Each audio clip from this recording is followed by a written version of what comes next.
नमस्कार। आज नक्षत्रों की इस श्रृंखला में हम बात करेंगे मूला नक्षत्र की, जिसकी राशि होती है धनु। केतु का नक्षत्र है और ये बड़ा चर्चा का विषय रहता है सृष्टि के अंदर। धनु राशि का ये नक्षत्र पहले ही आता है। 3 नक्षत्र होते हैं धनु राशि में, मूला, पूर्वाषाढ़ा और एक चरण उत्तराषाढ़ा।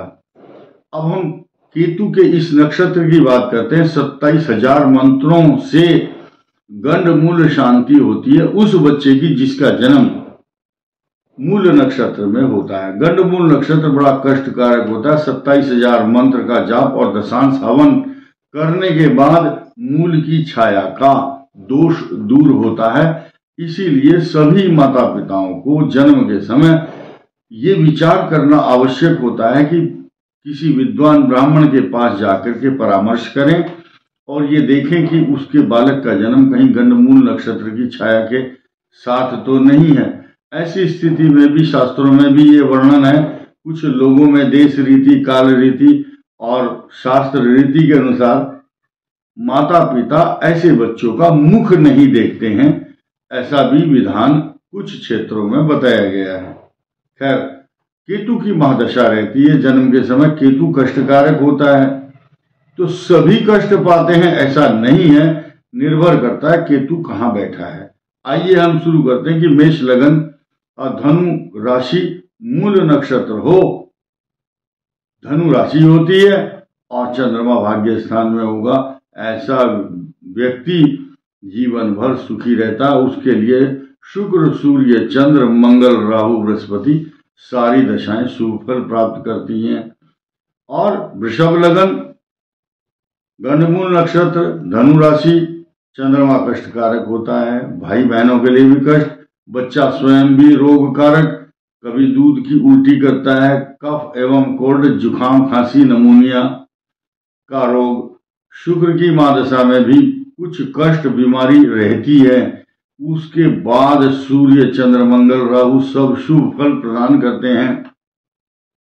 मिथुन लगन, मूल नक्षत्र, धनु राशि, सप्तम भाव में चंद्रमा, जन्म लेते ही बड़ा बच्चा सुखी रहता है। और देखिए केतु, शुक्र, सूर्य, चंद्र, मंगल, राहु सारी दशाएं ये सुख भोगता है और बड़ा होकर चौड़ी छाती, बलिष्ठ व्यक्ति और बहुत परिश्रम करने वाला, हर चीज का चैलेंज एक्सेप्ट करने वाला होता है।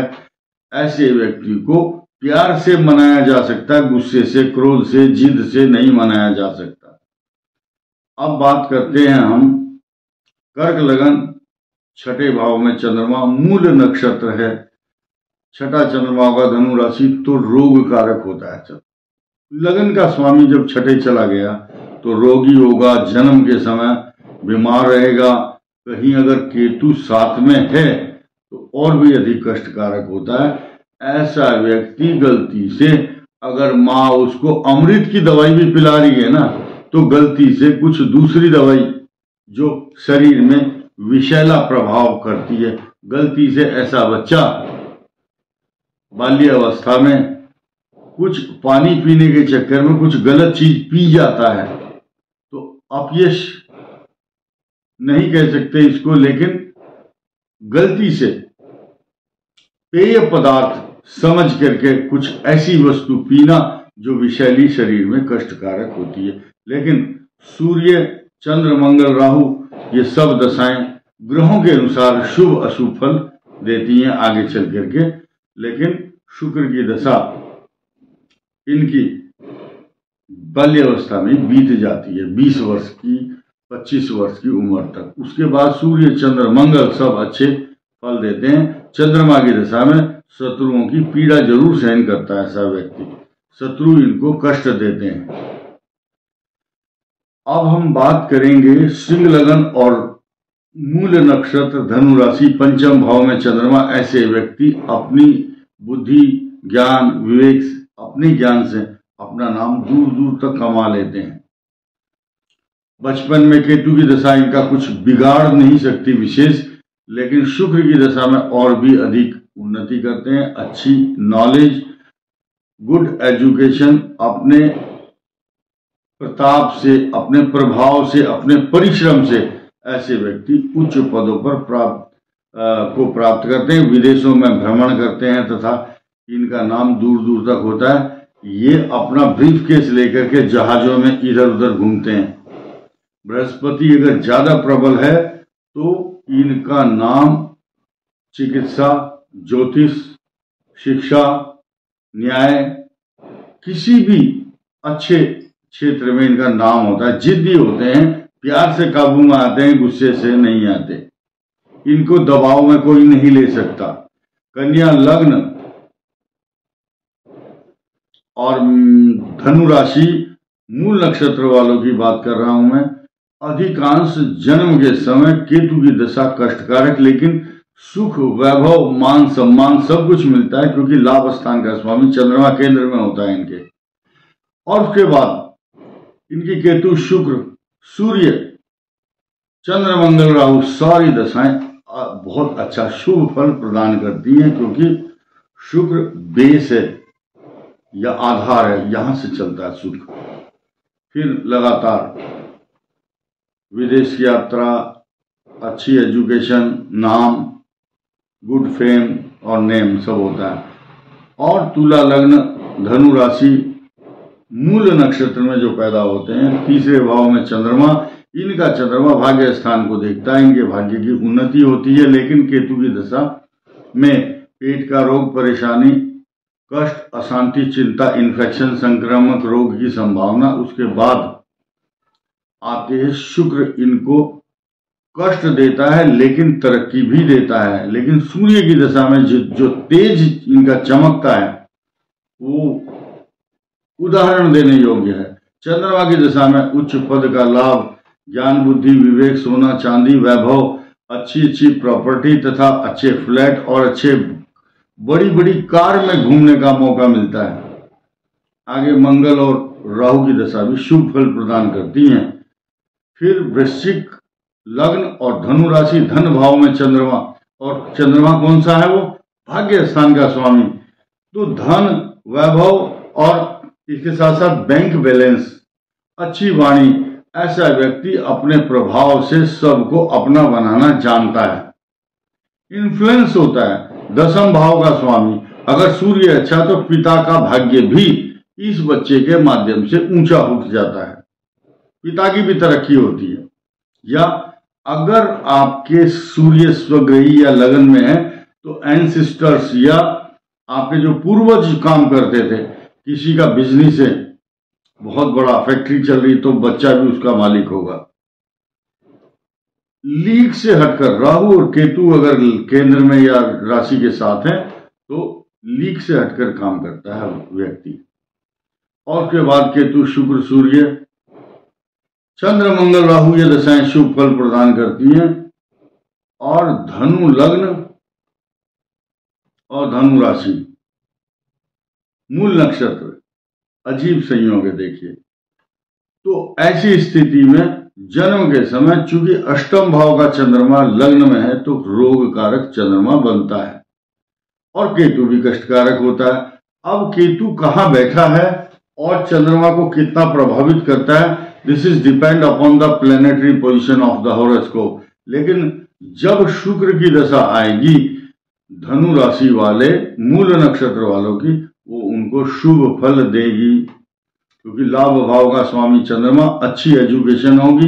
बीच में कुछ बाधाएं तो आएंगी लेकिन वो उनको पार कर जाता है, क्योंकि धनु राशि वाला बच्चा है और चैलेंज एक्सेप्ट करना जानता है, धुन के पक्के होते हैं, लक्ष्य तक पहुंचना इनका लक्ष्य होता है।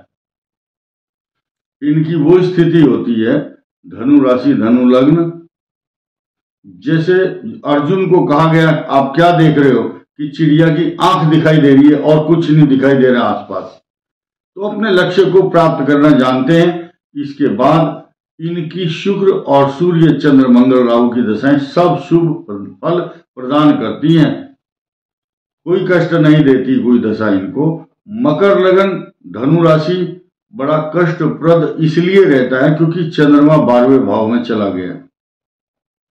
नेगेटिव थॉट्स, अशांति, तनाव, चिंता, डिप्रेशन तथा विचारों की एकाग्रता नहीं बन पाती, कंसिस्टेंसी नहीं बन पाती, क्योंकि सप्तम भाव का स्वामी 12वें चला गया। दाम्पत्य जीवन ठीक रहता है भले ही चंद्रमा 12वें हो, क्योंकि शांत प्रकृति है चंद्रमा की, लेकिन जन्म के समय केतु की दशा कष्टकारक, शुक्र की दशा इनके लिए शुभ, और क्योंकि आपके पंचम और दशम का स्वामी शुक्र है, 20 साल शुभ दशा होगी। सूर्य कष्टकारक, नेत्र पीड़ा, स्किन डिजीज तथा मन में संताप, कई प्रकार की अशांति, अपमान का भय, जेल यात्रा के योग बन सकते हैं। निर्भर करता है सूर्य कहाँ है। शुभ ग्रहों की दृष्टि के कारण अनिष्ट, जेल यात्रा या कोई कष्ट अगर आ रहा है तो वो दूर हो जाता है। इसके बाद मंगल और सूर्य और चंद्रमा बड़ा शुभ फल देता है, विदेश यात्रा कराता है तथा विदेशों से या बाहरी रिसोर्सेज से व्यक्ति आयात निर्यात या इंपोर्ट एक्सपोर्ट से धन कमाता है। मंगल की दशा में अथाह धन संपदा प्राप्त होती है। राहु की दशा भी शुभ, और बृहस्पति इनको धर्म कर्म में मांगलिक कार्यों में लगा देता है। कुंभ लगन, धनु राशि, मूल नक्षत्र, 11वें भाव में चंद्रमा, रोग स्थान का स्वामी 11th हाउस, कफ एवं कोल्ड का रोग, ठंड लगना, एसी में बैठ गए या धूल में कहीं जा रहे तो नाक में डस्ट से बहुत ज्यादा एलर्जी होने के बाद बहुत सारी छींकें आती हैं इनको, लेकिन जीवन सुखी रहता है। केतु भी इनको कष्ट नहीं देता इतना ज्यादा बचपन में, जितना कि आगे चल करके चंद्रमा की दशा कष्ट देती है। लेकिन लाभ भाव का स्वामी बृहस्पति है और चंद्रमा वहां बैठा है। छठे भाव का स्वामी रोग कारक जरूर बनता है, लेकिन धन बहुत मिलता है। अब शुरुआत से करते हैं। केतु की दशा शुभ, शुक्र 20 साल की दशा शुभ रहेगी, फिर उसके बाद सूर्य दशा एकदम शुभ, और चंद्रमा की दशा में धन धान्य, स्वर्ण रत्न आभूषण, अच्छे अच्छे वस्त्र, कीर्ति बढ़ती है, और जगह जगह जाकर के ऐसा व्यक्ति अपने गले में माला डलवाता है। नगर समूह या किसी भी बड़े प्रदेश का मुखिया बनने का उसको सौभाग्य मिलता है।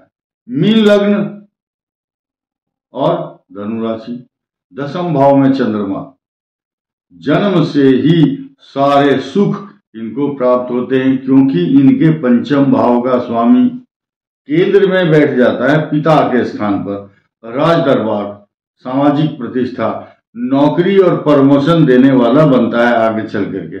ऐसे व्यक्ति रिलीजियस बुक लिखते हैं, ज्योतिषी होते हैं या प्रोफेसर बनते हैं, अच्छे डॉक्टर और डायरेक्टर, क्योंकि ऐसे व्यक्ति अगर एयरफोर्स में फाइटर होते हैं तो अपनी कला कौशल से बड़े बड़े प्रशस्ति पत्र, शौर्य चक्र, कई कई मेडल जीत लेते हैं और गैलेंट्री अवार्ड लेते हैं।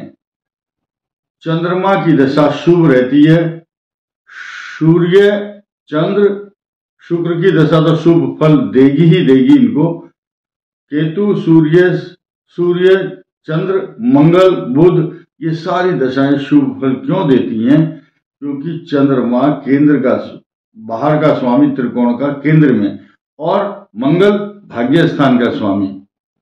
फिर राहु अपनी डिप्लोमेसी दिखाता है, क्योंकि जो आदमी तरक्की कर रहा है उस तरक्की में बाधक नहीं होता है राहु, अगर अष्टम भाव या द्वादश में नहीं है तो 12 भावों का जो फल मैंने कहा, तो इस मीन लग्न और धनु राशि को बृहस्पति की दशा अद्वितीय एक्स्ट्रा ऑर्डिनरी बेनिफिट इसलिए देती है क्योंकि केतु का नक्षत्र, मूल नक्षत्र, इसका स्वामी बृहस्पति, लग्न का स्वामी भी बृहस्पति।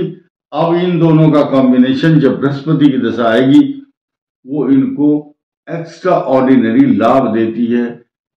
तो मूल नक्षत्र का 12 लग्नों में अलग अलग थोड़ा सा आइडिया देने की मैंने कोशिश की है। इस वीडियो में इतना ही। धन्यवाद।